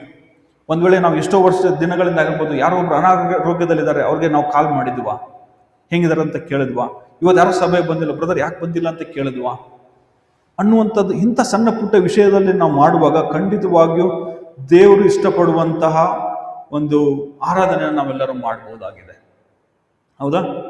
So ಇಲ್ಲಿ ನೋಡುವಾಗ ದೇವ್ರು ಹೇಳುವಂಥ ನಿಮ್ಮ ಹೃದಯವನ್ನು ತೆಗೆದುಕೊಳ್ಳ್ರಿ, ನಿಮ್ಮ ಕೈ ರಕ್ತವಾಗಿದೆ ಅಂತ. ಇಟ್ ಈಸ್ ನಾಟ್ ನಿಜವಾಗಿ ಅವ್ರ ಕೈಯಲ್ಲಿ ರಕ್ತ ಇದೆ ಅಂತ ಆ ಥರ ಅಲ್ಲಿ ಹೇಳುವಂಥದ್ದಲ್ಲ. ಒಂದು ಮೆಟಾಫೋರಿಕಲ್ ಆಗಿ ಹೇಳುವಂಥ ಒಂದು ಅರ್ಥ ಏನಂತಂದ್ರೆ, ನಿಮ್ಮನ್ನು ನೀವು ಶುದ್ಧ ಮಾಡ್ಕೊಡ್ರಿ, ತೊಳ್ಕೊಳ್ರಿ, ಮಾಡುವಂಥ ಕೃತ್ಯಗಳಿಂದ ಟರ್ನ್ ಆಗಿ ಅನ್ನುವಂಥದ್ದನ್ನು ದೇವ್ರು ಹೇಳುವಂಥದ್ದನ್ನು ಗಮನಿಸ್ತೇವೆ. ಅಂದರೆ ಅವರ ಒಂದು ಯಾವುದು ಮಿಸ್ ಆಗ್ತಿತ್ತಲ್ಲ ಜೀವನದಲ್ಲಿ, ಅದನ್ನು ನೀವು ಗಮನಿಸ್ರಿ, ಅದನ್ನು ನೀವು ಸರಿಪಡಿಸ್ಕೊಳ್ರಿ ಅನ್ನುವಂಥವನ್ನ ಹೇಳುವಂಥದ್ದನ್ನು ನಾವು ಗಮನಿಸ್ಬೋದು. ನಮ್ಮ ದೇವರ ಒಂದು ವಿಶೇಷ ಗುಣ ಏನಂತಂದರೆ, ಆತನು ನೀನು ಹಿಂಗೆ ಮಾಡ್ತೀಯ ಅಂತ ಹೇಳಿಬಿಟ್ಟು ಅಲ್ಲೇ ಸುಮ್ಮನಾಗಲ್ರಿ. He says let us come, let us reason out, ಇದಕ್ಕೆ ಸೊಲ್ಯೂಷನನ್ನು ಕಂಡುಕೊಳ್ಳೋಣ. ಹೌದಾ? ಸೊ ನೋಡ್ರಿ, ಇವನ್ನೆಲ್ಲ ಗಮನಿಸುವಾಗ ಅನೇಕ ವಿಷಯಗಳನ್ನು ನಾವು ಗಮನಿಸ್ತಾ ಬರ್ಬೋದು. 17 ವಚನ ಓದ್ತೀನಿ ನೋಡ್ರಿ. ಸದಾಚಾರವನ್ನು ಅಭ್ಯಾಸ ಮಾಡ್ರಿ, ನ್ಯಾಯನಿರತರಾಗಿ ಹಿಂಸಕರನ್ನ ತಿದ್ದಿ ಸರಿಪಡಿಸ್ರಿ, ಮತ್ತೆ ಅನಾಥರಿಗೆ ನ್ಯಾಯ ತೀರಿಸಿ ವಿಧವೆಯ ಪಕ್ಷವಾಗಿ ವಾದಿಸ್ರಿ ಎಂಬುದಾಗಿ. ಸೊ ನಾನು ಮಾಡುವಂಥ ಒಂದು ಕೆಲಸದ ನಿಮಿತ್ತದಲ್ಲಿ ಏನಂದಾಗುತ್ತೆ ಅಂದರೆ, ಇತ್ತೀಚಿನ ದಿನಗಳಲ್ಲಿ ಅತ್ಯಧಿಕವಾಗಿ ಈ ಮಾನವ ಕಳ್ಳ ಸಾಗಾಣಿಕೆ ಅನ್ನುವಂಥದ್ದನ್ನು ಗಮನಿಸ್ತೀವಿ. ಯಾವ ರೀತಿಯಲ್ಲಿ ಅಂತ ಹೇಳಿದ್ರೆ, ನಾವು ನಾರ್ತ್ ಕರ್ನಾಟಕ ಆಗಿರೋ ಬೇರೆ ಬೇರೆ ಕಡೆಗಳಲ್ಲಿ ಹೇಗಾಗ್ತದೆ ಅಂತ ಹೇಳಿದ್ರೆ, ಒಂದು ಬಡ ಕುಟುಂಬವನ್ನು ಟಾರ್ಗೆಟ್ ಮಾಡ್ತಾರೆ. ಓ, ಇವರು ತುಂಬ ಬಡವರಲ್ವಾ, ಅಲ್ಲಿರ್ತಕ್ಕಂಥ ಜನರು ಹೇಳ್ತಾರೆ, ನೋಡಮ್ಮ ಯಾರೊಬ್ಬರು ಬರ್ತಾರೆ ಬೇರೆ ಒಂದು ರಾಜ್ಯದಿಂದ ಬಂದ್ಬಿಟ್ಟು, ತುಂಬ ಅವ್ರ ಮನೇಲಿ ಹೆಣ್ಮಕ್ಳು ಇರ್ತಾರೆ, ಬಂದ್ಬಿಟ್ಟು ಹಿಂಗೆ ಆಫರ್ ಕೊಡ್ತಾರೆ, ಯಾಕಮ್ಮ ನಿಮ್ಗೆ ಇಷ್ಟೆಲ್ಲ ಕಷ್ಟ ಇದೆ, ನಾವು ನಿಮ್ಗೆ ಏನಂತಂದರೆ ನೀವೇನು ಮಾಡ್ಬೇಕಂದ್ರೆ, ನಿಮ್ಮ ಮನೇಲಿ ಹೆಣ್ಮಕ್ಳು ಇದ್ದಾಳಲ್ಲ ಅವಳಿಗೆ ನಮ್ಮ ಮಗನಿಗೆ ಮದುವೆ ಮಾಡಿಕೊಟ್ಬಿಡಿ. ಅವ್ರು ರಾಜಸ್ಥಾನದಿಂದಾಗರೋ ಅಥವಾ ಗುಜರಾತಿಂದನೋ ಬಂದ್ಬಿಟ್ಟಿರ್ತಾರೆ. ಬಂದ್ಬಿಟ್ಟು ಅವ್ರು ಹೇಳ್ತಾರೆ, ನೋಡಪ್ಪ ನೀವೇನು ಮಾಡಬೇಡ್ರಿ, ನೀವು ವರದಕ್ಷಿಣೆ ಕೊಡೋದು ಬೇಡ, ನೀವು ಮದುವೆ ಖರ್ಚು ಮಾಡ್ಕೊಳ್ಳೋದು ಬೇಡ, ನೀವೇನಂದ್ರೆ ನಿಮ್ಮ ಹುಡುಗಿನ ಕೊಟ್ಬಿಟ್ರೆ ಸಾಕು, ನಮಗೆ ನಾವೇನು ಮಾಡ್ತೀವಿ, ಮದುವೆನೂ ಮಾಡ್ತೀವಿ, ನಮ್ಗೆ ಗೊತ್ತು ಸ್ವಲ್ಪ ಸಾಲ ಇದೆಯಲ್ಲ ಅದನ್ನು ತೀರಿಸ್ತೀವಿ. ಹೌದಾ? ಹಾಗಾಗಿ ನೀವು ನಿಮ್ಮ ಮಗಳನ್ನು ಕೊಡ್ರಿ ಅಂತ ಹೇಳಿದ ತಕ್ಷಣದಲ್ಲಿ ತಂದೆ ತಾಯಿಗಳು ಒಪ್ಕೊಳ್ತಾರಾ? ಒಪ್ಕೊಳ್ತಾರ? ಹೌದಾ? ಅಲ್ಲ, ಒಂದು ಮುಂಚೆ ಯಾಡ್ ಬರ್ತಿತ್ತು ನೋಡಿ, ಲಡ್ಡು ಬಂದು ಬಾಯಲ್ಲಿ ಬಿತ್ತು ಅಂತ ಹೇಳ್ತಾರಲ್ಲ, ಹಾಗೆ ಹೆಂಗೆ ಮಿಸ್ ಮಾಡ್ಕೊಳ್ಳೋಣಪ್ಪ ಇದನ್ನು, ಖಂಡಿತವಾಗ್ಲೂ ಮುಂದೆ ಹೋಗ್ಬಿಡ್ತಾರೆ. ಆ ಹುಡುಗಿಗೆ ರಾತ್ರಿ ಮದುವೆ ಆಗ್ತದೆ. ಮದುವೆ ಆದ ತಕ್ಷಣದಲ್ಲಿ 2-3 ವರ್ಷಗಳ ಕಾಲ ಎಲ್ಲಿರ್ತಾಳಂತ ಗೊತ್ತಿಲ್ಲ. ಇದನ್ನ ಕರ್ನಾಟಕದಲ್ಲಿ ಗುಜ್ಜರ್ ಮ್ಯಾರೇಜಸ್ ಅಂತ ಕರೀತಾರೆ. 10,000 ರೂಪಾಯಿಗೋಸ್ಕರವಾಗಿ ಮಕ್ಕಳನ್ನ ಮಾರಾಟ ಮಾಡ್ಕೊಳ್ತಾರೆ. ಮಕ್ಕಳನ್ನ, ತಂದೆ ತಾಯಿಗಳನ್ನ ನಂಬಿಸಿ, ನಿಮ್ಗೆ ಅದನ್ನು ಕೊಡಿಸ್ತೀವಿ ಇದನ್ನು ಕೊಡಿಸ್ತೀವಿ ಅಂತ ಹೇಳ್ಬಿಟ್ಟು ಮಾಡಿಸ್ಕೊಂಡ್ಬಿಡ್ತಾರೆ. ಅವ್ರಿಗೇನು ಗೊತ್ತಿರಲ್ಲ, ಇಂಥದ್ರಲ್ಲಿ ಬಂದು ಸಿಲ್ಕಾಕೊಂಡ್ಬಿಟ್ಟಿರ್ತಾರೆ. ಅವ್ರಿಗೆ ಅನಿಸ್ಬಿಡುತ್ತೆ, ಇನ್ನು ಇದರಿಂದ ನನ್ನನ್ನು ಹೊರಗೆ ತರೋರು ಯಾರೂ ಇಲ್ಲ ಅನ್ನೋ ಲೆವೆಲ್ ಬಂದ್ಬಿಟ್ಟಿರ್ತಾರೆ. ಹೌದಾ? ಸೊ ಅಂಥ ಒಂದು ಜನರ ಮಧ್ಯದಲ್ಲಿ ಈ ಒಂದು ಸೇವೆ ಅನ್ನುವಂಥದ್ದು ನಡೀತಾ ಇದೆ.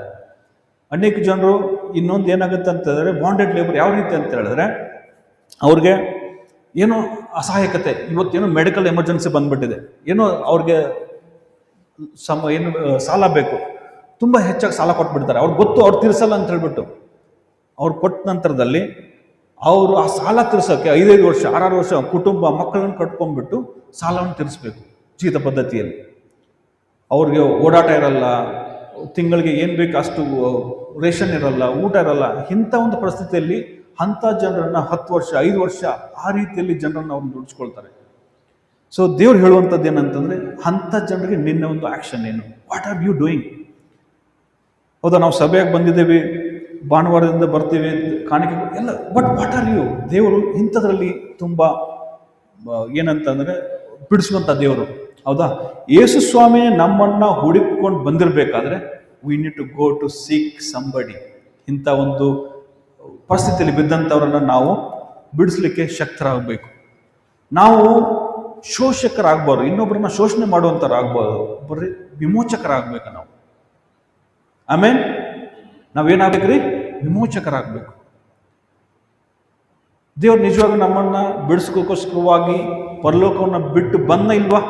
ಎಸ್ ಸರ್, ನಾವು ಹಾಗೆ ಬಂದಿರಬೇಕಾದ್ರೆ ನಮ್ಮೊಂದು ಆ್ಯಕ್ಷನ್ ಏನು? ಪಾಪದಲ್ಲಿ ಬಿದ್ದಂಥವ್ರು, ಹೌದಾ, ಕುಟುಂಬದಲ್ಲಿ ಹೋದಂಥವ್ರು ಎಲ್ಲ ಹಂತವಾಗಿ ಇಂಥವು ಸಮಸ್ಯೆಯನ್ನು ಗಮನಿಸುವಾಗ ಅವುಗಳ ವಿರುದ್ಧವಾಗಿ ನಾವು ನಮ್ಮ ಕಣ್ಣನ್ನು ಬೇರೆ ಕಡೆ ತಿರುಗಿಸ್ಕೊಳ್ಳದೆ ನೋಡಬೇಕು, ವಾಟ್ ಐ ಕ್ಯಾನ್ ಡೂ, ನಾನು ಇದರಲ್ಲಿ ಪಾಲ್ಗೊಳ್ಬೋದು, ಹೆಂಗೆ ನಾನು ಸಹಾಯ ಮಾಡ್ಬೋದು ಅಂತ ಹೇಳಿದಾಗ, ಹೌದಾ? ನೋಡ್ರಿ, ನಾನು ಹೇಳೋದು ಮರ್ತ್ಬಿಟ್ಟು ಏನಂತಂದ್ರೆ, ಇಲ್ಲಿ ಒಂದು ವಾಕ್ಯ ಹೇಳ್ತದೆ ಏನಂತಂದ್ರೆ, ನೀವು ಏನಂತಂದ್ರೆ ಪ್ರಾರ್ಥನೆ ಮಾಡೋಕ್ಕೋಸ್ಕರವಾಗಿ ನೀವು ಕೈ ಎತ್ತರೂ ಕೂಡ ನಾನೇನು ಮಾಡ್ತೀನಿ ಕೇಳೋದಿಲ್ಲ, ನಾನು ನನ್ನ ಮುಖವನ್ನು ತಿರ್ಸ್ಕೊಳ್ತೀನಿ ಅಂತ ಹೇಳ್ತಾನೆ ದೇವರು. I am going to turn back my face. ಹೌದಾ? ನೋಡ್ರಿ, ಹೌದು, ನೀವು ಬಹು ಪ್ರಾರ್ಥನೆಗಳನ್ನು ಮಾಡಿದ್ರು ನಾನು ಕೇಳನು. ಹೌದಾ? ನೀವು ನನ್ನ ಕಡೆಗೆ ಕೈ ಎತ್ತುವಾಗ ನಿಮ್ಮನ್ನು ನೋಡಿದಂತೆ ನನ್ನ ಕಣ್ಣುಗಳನ್ನು ಮುಚ್ಕೊಳ್ತೀನಿ ಅಂತ ಹೇಳ್ತಾನೆ ದೇವರು. ಸೊ ಇಂಥವುಗಳನ್ನೆಲ್ಲ ಗಮನಿಸುವಾಗ ನಾನು ಹೇಳಕ್ಕೆ ಬಂದಿರೋ ಒಂದೇ ಒಂದು ಥಾಟ್ ಏನಂತಂದರೆ, ದೇವರು ನಮ್ಮ ಆಂತರ್ಯದ ಜೀವಿತವನ್ನು ತುಂಬ ಹೆಚ್ಚಾಗಿ ನೋಡುವಂತನಾಗಿದ್ದಾನೆ. ಸೋಮವಾರದಿಂದ ಶನಿವಾರ ನಡೆಯುವಂಥ ಏನೇನು ಕಾರ್ಯಗಳಿದಾವೋ ಅದರಲ್ಲಿ ದೇವರು ಇಂಟ್ರೆಸ್ಟ್ ಆಗಿದ್ದಾನೆ. ನಮ್ಮ ಆರಾಧನೆ ಅನ್ನುವಂಥದ್ದು ಪ್ರಾರಂಭವಾಗೋದು ಸೋಮವಾರ ಅಲ್ವಾ, ಭಾನುವಾರ ಅಲ್ಲ, ಸೋಮವಾರದಿಂದ ಶನಿವಾರ. ಭಾನುವಾರ ಬಂದ್ಬಿಟ್ಟು ಒಂದು ಕ್ಲೈಮ್ಯಾಕ್ಸ್ ಥರ ಇದು ಬಂದ್ಬಿಟ್ಟು ಮುಗಿದೋಗ್ಬಿಡ್ತದೆ. ಸೊ ಹಾಗಾಗಿ ದೇವರು ನಮ್ಮನ್ನು ಆರಿಸ್ಕೊಂಡಿದ್ದಾನೆ. ಆ ಒಬ್ಬ ಫ್ಲಾರೆನ್ಸ್ ಅನ್ನುವಂಥ ಒಬ್ಬ ಸ್ತ್ರೀಯ ಒಂದು ಕಥೆಯನ್ನು ಗಮನಿಸಿದ್ವಲ್ಲ, ಅವಳು ಹೇಳುವಂಥದ್ದು, ದೇವರೇ ನನಗೆ ದಡ ಕಾಣಿಸ್ಲಿಲ್ಲ ಅಲ್ಲಿ, ಐ ಡಿಂಟ್ ನೋ. ಆ ದಡ, ಒಂದು ವೇಳೆ ಆ ದಡವನ್ನು ಏನಾದ್ರು ಕಾಣಿಸಿದ್ರೆ ನನಗೆ ಖಂಡಿತ ಮಾಡ್ತಿದ್ದೆ. ಸೊ ಇವತ್ತು ನಮ್ಮ ಗುರಿ ಏನಾಗಿರ್ಬೇಕು ಗೊತ್ತಾ, ದೇವರು ನಮ್ಮೆಲ್ಲರೂ ಆರಿಸ್ಕೊಂಡಿರ್ಬೇಕಾದ್ರೆ ದೇವ್ರ ಆ ದಡ ಏನಂತ ನಮ್ಗೆ ಗೊತ್ತುಂಟು, ಗೊತ್ತಾಗಿಲ್ಲ ನಮಗೆ, ಖಂಡಿತವಾಗಿ ಗೊತ್ತು ನಮಗೆ. ಸೊ ದೇವರ ಅಂಥ ಒಂದು ದಡವನ್ನು ನಮಗೆ ಮುಂಚೆನೇ ಕೊಟ್ಟಿರ್ಬೇಕಾದ್ರೆ, what is the end result ಅನ್ನೋದನ್ನು ಕೊಟ್ಟಿರ್ಬೇಕಾದ್ರೆ, ಇವತ್ತು ನಮ್ಮನ್ನು ಕಾರ್ಯಪ್ರವೃತ್ತರನ್ನಾಗಿ ಮಾಡ್ಕೊಳ್ಳಿ, ನೀವು ತೊಡಗಿಸ್ಕೊಳ್ರಿ ಅನ್ನುವಂಥದ್ದನ್ನು ದೇವ್ರು ಹೇಳುವಂಥದ್ದನ್ನು ನಾವು ಗಮನಿಸ್ತೀವಿ ಪ್ರಿಯರೇ. ಹಾಗಾಗಿ ನಾನು ಕೊನೆಯಲ್ಲಿ ಇನ್ನೊಂದು ವಚನವನ್ನು ಓದ್ಬಿಟ್ಟು ನಾನು ಮುಗಿಸ್ತೀನಿ. ಬೇಕಾದ್ರೆ ಎಫೆಸ ಬರೆದ ಪತ್ರಿಕೆ ಓದ್ರಿ. ಎಫೆಸ ಬರೆದ ಪತ್ರಿಕೆ 2ನೇ ಅಧ್ಯಾಯ 10ನೇ ವಚನ. ಯಾಕೆ ನಾವು ದೇವ್ರು ನಮ್ಮನ್ನು ಆರಿಸ್ಕೊಂಡಿದ್ದಾನೆ, ನಮ್ಮ ಒಂದು ಪರ್ಪಸ್ ಏನು ಅನ್ನುವಂಥದ್ದನ್ನು ನೋಡು. ದೇವ್ರು ಏನು ನಮ್ಮಿಂದ ಇಷ್ಟಪಡುವಂಥ, ನಮ್ಮಿಂದ ಏನು ಬಯಸ್ತಿದ್ದಾನೆ ದೇವರು ಇವತ್ತಿನ ದಿನದಲ್ಲಿ ಅಂದಾಗ ನಾವು ಓದಿಕೊಳ್ಳೋಣ. 10ನೇ ವಚನ ಓದಿ ಯಾರಾದರೂ.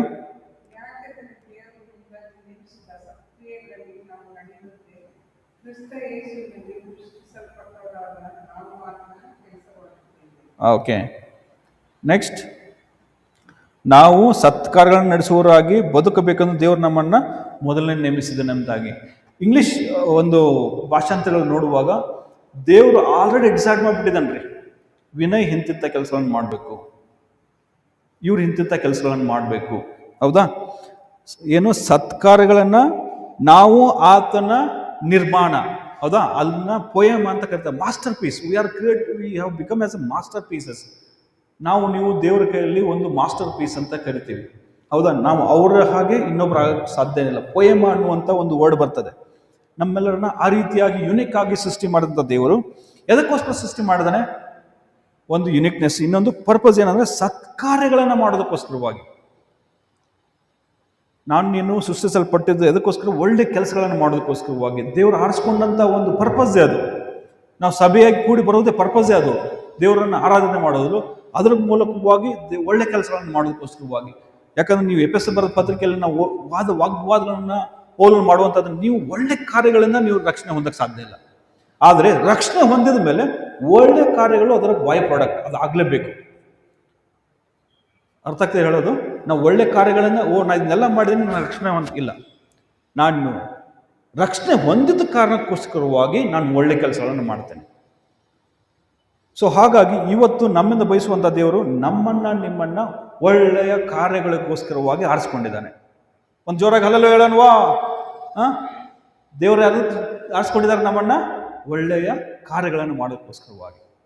ಸೊ ಹಾಗಾಗಿ ಇವತ್ತು ಆ ಒಂದು ಭರವಸೆಯೊಡನೆ ನಾವು ಹೋಗೋಣ. ಹೌದಾ? ಸೋಮವಾರದಿಂದ ಶನಿವಾರದವರೆಗೂ ಅನೇಕ ಅವಕಾಶಗಳನ್ನು ದೇವರು ನಮ್ಗೆ ಕೊಡ್ತಾನೆ. ನಾವು ಕೆಲಸ ಮಾಡುವಂಥ ಸ್ಥಳ ಆಗಿರ್ಬೋದು, ನಾವು ಸಂಧಿಸುವಂಥ ಜನರಾಗಿರಬಹುದು, ಯಾರೇ ಇರಲಿ ಯಾರು. ಯಾಕಂದರೆ ನಾವು ಕ್ರೈಸ್ತತ್ವದಲ್ಲಿ ಎಲ್ಲಿ ಬಿದ್ದು ಹೋಗಿದ್ದೀವಿ ಅಂತ ಹೇಳಿದ್ರೆ, ಫಸ್ಟ್ ಆಫ್ ಆಲ್ ನಾನು ಒಂದೇ ಸಿಟ್ಟಿಂಗಲ್ಲಿ ಒಂದೇ ಮಾತಿನಲ್ಲಿ ಆತನ ಹೆಂಗಾರು ಮಾಡಿ ದೇವ್ರ ಕರ್ಕೊಂಡ್ಬರ್ಬೇಕು. ಅಲ್ರ? ಹೆಂಗಾರು ಮಾಡಿ ಇವತ್ತು ಕನ್ವರ್ಟ್ ಮಾಡಿಬಿಡ್ಬೇಕು ಅವನ್ನ, ಹೆಂಗಾರು ಮಾಡಿ ಇವತ್ತು ದೇವ್ರ ಕಡೆ ಬಂದ್ಬಿಡ್ಬೇಕು. ಇಲ್ಲ, ದೇವರು ನಿನ್ನ ಒಳ್ಳೆ ಕಾರ್ಯಗಳನ್ನು ಮಾಡಲಿಕ್ಕೆ ನಾವು ಸೃಷ್ಟಿಸಲ್ಪಟ್ಟಿದ್ದೇವೆ. ಅದಾದಮೇಲೆ ಖಂಡಿತವಾಗಿಯೂ ಆತನು ದೇವರನ್ನ ಕಂಡುಕೊಳ್ಳೋಕೆ ಒಂದು ಮಾರ್ಗ ಆಗ್ತದೆ. ಹೌದಾ?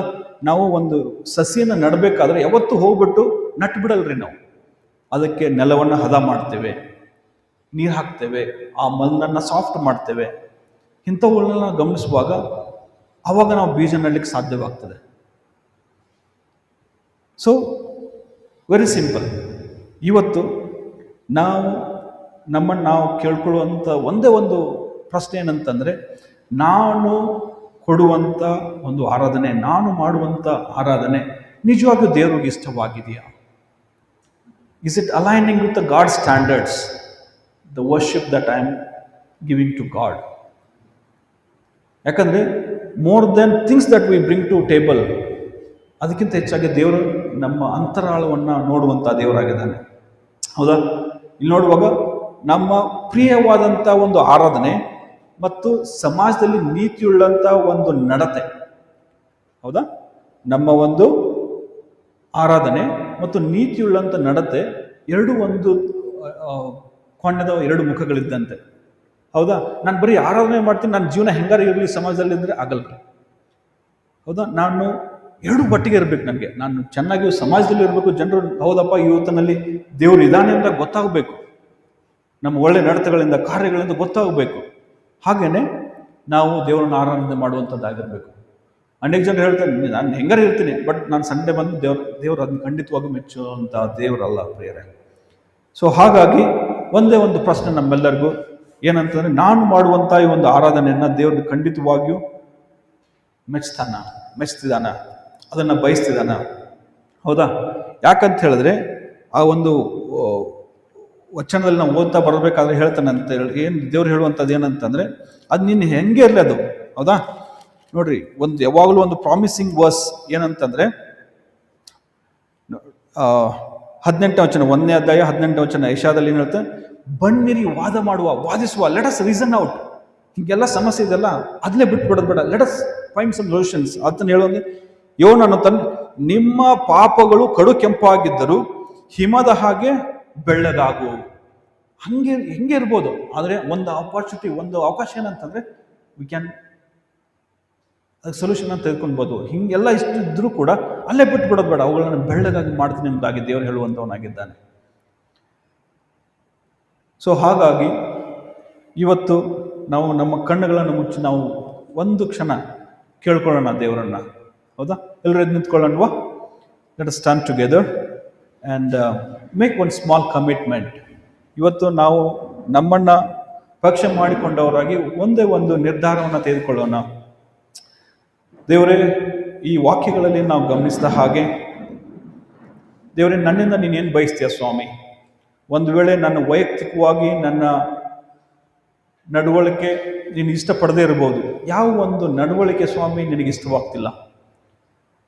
ದೇವರೇ, ನಾನು ಮನೆಯಲ್ಲಿ ಜಗಳ ಮಾಡ್ತಿದ್ದೀನ, ಅಥವಾ ನನ್ನ ತಂದೆ ತಾಯಿಗಳನ್ನ ಹೇಗೆ ನೋಡ್ಕೊಳ್ತೀನಿ, ನನ್ನ ಅತ್ತೆ ಮಾವನ್ನ ಹೇಗೆ ನೋಡ್ಕೊಳ್ತೀನಿ, ನನ್ನ ಮಕ್ಕಳನ್ನ ಹೇಗೆ ನೋಡ್ತೀನಿ, ನನ್ನ ಸಹೋದ್ಯೋಗಿಗಳನ್ನ ಹೇಗೆ ನೋಡ್ಕೊಳ್ತೀನಿ ಅನ್ನುವಂಥದ್ದನ್ನು ಗಮನಿಸುವಂಥ ದೇವ್ರು ನೀನಾಗಿದ್ದೆ ಸ್ವಾಮಿ. ಅನೇಕ ಜನರು ಕಷ್ಟದಲ್ಲಿಯೂ ಅನ್ಯಾಯದಲ್ಲಿ ಬಿದ್ದಾಗ ಅವರನ್ನು ನೋಡಿ ನಾವು ಸುಮ್ಮನಿರೋದಲ್ಲ, ಅದಕ್ಕೆ ಪ್ರತಿಕ್ರಿಯೆ ನಾನು ಏನು ಮಾಡ್ತಿದ್ದೀನಿ ಸ್ವಾಮಿ? ದೇವರೇ, ನನ್ನನ್ನು ಹೇಗೆ ಉಪಯೋಗಿಸ್ಕೊಳ್ತಿದ್ದೀ? ದೇವರೇ, ನಿಜವಾಗಿ ನಾನು ನಿನಗಾಗಿ, ನಿನ್ನ ರಾಜ್ಯಕ್ಕಾಗಿ ಉಪಯೋಗಿಸಲ್ಪಡ್ತಾ ಇದ್ದೀನ, ಅಥವಾ ನನಗೂ ಅದಕ್ಕೂ ಸಂಬಂಧ ಇಲ್ಲ ಅನ್ನುವಂಥ ರೀತಿಯಲ್ಲಿ ನಾನು ಬದುಕ್ತಾ ಇದ್ದೀನ? ನಮ್ಮನ್ನು ಪರೀಕ್ಷೆ ಮಾಡಿಕೊಳ್ಳೋಣ ಪ್ರಿಯರೇ. ಒಂದು ವೇಳೆ ನಾವು ಕ್ರೈಸ್ತತ್ವದ ಹಂತದಲ್ಲಿ, ಒಂದು ವೇಳೆ ಆ ಒಂದು ಹುಡುಕುವ ಒಂದು ಹಂತದಲ್ಲಿ, ಸಾಲ್ವೇಷನ್ ಅಥವಾ ರಕ್ಷಣೆ ಹಂತದಲ್ಲಿ, ಅಥವಾ ತಟಸ್ಥವಾದಂಥ ಹಂತದಲ್ಲಿ, ಯಾವ ಒಂದು ಹಂತದಲ್ಲಿ ನಾನು ನಿಂತ್ಕೊಂಡಿದ್ದೀನಿ ಇವತ್ತು, ಅದನ್ನು ದಾಟಿ ನಾವು ಬರಬೇಕಾಗಿದೆ ಪ್ರಿಯರೇ. ಅದನ್ನು ದಾಟಿ ಶಿಷ್ಯತ್ವದ ಕಡೆಗೆ, ದೇವರನ್ನು ಮಹಿಮೆ ಪಡಿಸುವಂಥ ಒಂದು ಹಂತಕ್ಕೆ ನಮ್ಮನ್ನು ಕರೆಯುವಂಥವನಾಗಿದ್ದಾನೆ. ಅನೇಕ ಜನರು ಈ ಸಭೆಯನ್ನು ಸೇರಿಕೊಳ್ಬೇಕು, ಅನೇಕರು ಕನ್ನಡಿಗರು ದೇವರನ್ನ ಕಂಡುಕೊಳ್ಬೇಕು. ಆ ಒಂದು ಕಾರ್ಯದಲ್ಲಿ ನಿನ್ನ ಕೊಡುಗೆ ಏನು? ಬರೀ ಕಾಣಿಕೆ ಕೊಟ್ಟರಾಗತ್ತಾ? ಇಲ್ಲ. ಅದಕ್ಕಿಂತ ಹೆಚ್ಚಾಗಿ ದೇವರು ಏನನ್ನ ನಮ್ಮಿಂದ ಬಯಸುವಂಥವನಾಗಿದ್ದಾನೆ. ಅದೇನೆಂದಾಗ ನಾವು ಕೇಳೋಣ, ದೇವ್ರನ್ನ ಬೇಡ್ಕೊಳ್ಳೋಣ. ದೇವರೇ, ಆ ಒಂದು ದರ್ಶನ ಕೊಡು ಸ್ವಾಮಿ. ಯಾವ ರೀತಿಯಲ್ಲಿ ನಾನು ನಿನ್ನ ಒಂದು ರಾಜ್ಯಕ್ಕೆ ಉಪಯೋಗಿಸುವಂಥ ಒಂದು ಪಾತ್ರೆ ಆಗಬೇಕು ಅನ್ನುವಂಥ ರೀತಿಯಲ್ಲಿ ನಾವು ದೇವರನ್ನ ಕೇಳಿಕೊಳ್ಳೋಣ. ಮೌನವಾಗಿದ್ದು ಒಂದು ಕ್ಷಣ ನಮ್ಮನ್ನು ನಾವು ಪರೀಕ್ಷೆ ಮಾಡಿಕೊಳ್ಳೋಣ. ದೇವರೇ, ಯಾವ ಸತ್ಕಾರ್ಯಗಳನ್ನು ಮಾಡೋದಕ್ಕೋಸ್ಕರವಾಗಿ ನೀನು ನನ್ನನ್ನು ಆರಿಸ್ಕೊಂಡಿದ್ಯಾ ಅನ್ನುವಂಥದ್ದನ್ನು ದೇವರಿಂದ ಕೇಳ್ಕೊಳ್ಳೋಣ.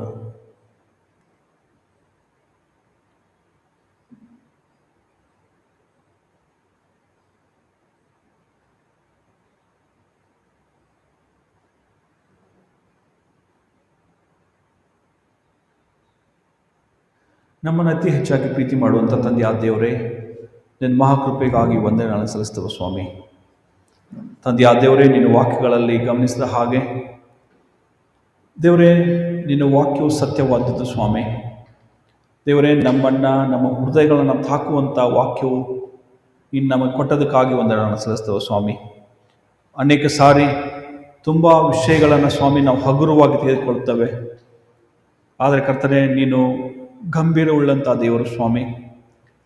ನಾವು ಯಾವುದನ್ನು ತುಂಬ ಕಡೆಯಿಂದಾಗಿ ನಾವು ಅನ್ಕೊಂತ ಅವುಗಳಿಗಿಂತ ಹೆಚ್ಚಾಗಿ ನೀನು ಇವುಗಳನ್ನು ತುಂಬ ಪ್ರಾಮುಖ್ಯವಾಗಿ ನೋಡುವಂಥ ದೇವರು ನೀನು ಆಗಿದ್ದೀವಿ ಸ್ವಾಮಿ. ವಿಶೇಷವಾಗಿ ಕರ್ತನೆ, ಸೇರಿ ಬಂದಿರುವಂಥ ನಮ್ಮೆಲ್ಲರನ್ನ ನಿನ್ನ ಹಸ್ತಕೊಪ್ಪಿಸ್ಕೊಡ್ತೇವೆ ಸ್ವಾಮಿ. ದೇವರೇ, ಪ್ರತಿಯೊಬ್ಬರನ್ನ ಸ್ವಾಮಿ ನೀನು ಆಯ್ದುಕೊಂಡಂಥ ಉದ್ದೇಶಕ್ಕಾಗಿ ನಮ್ಮೆಲ್ಲರನ್ನ ಉಪಯೋಗಿಸ್ತಾ ಬರಬೇಕಂತ ಬೇಡಿಕೊಳ್ತೇನೆ ಸ್ವಾಮಿ. ದೇವರೇ, ನಾವೆಲ್ಲರೂ ನಿನಗೆ ಸಮರ್ಪಕವಾದಂಥ ನಿನಗೆ ಇಷ್ಟವಾಗುವಂಥ ರೀತಿಯಲ್ಲಿ ದೇವರೇ, ನಿನ್ನ ಇಚ್ಛೆಗೆ ಅನುಕೂಲವಾಗುವಂತೆ ನಮ್ಮೆಲ್ಲರನ್ನ ನೀನು ಮತ್ತೆ ತುಂಬಿಸಬೇಕೆಂದು ಬೇಡಿಕೊಳ್ತೇವೆ ಸ್ವಾಮಿ. ಆ ರೀತಿಯಲ್ಲಿ ನಡಲಿಕ್ಕಾಗುವಂತೆ ನೀನು ಸಹಾಯ ಮಾಡು.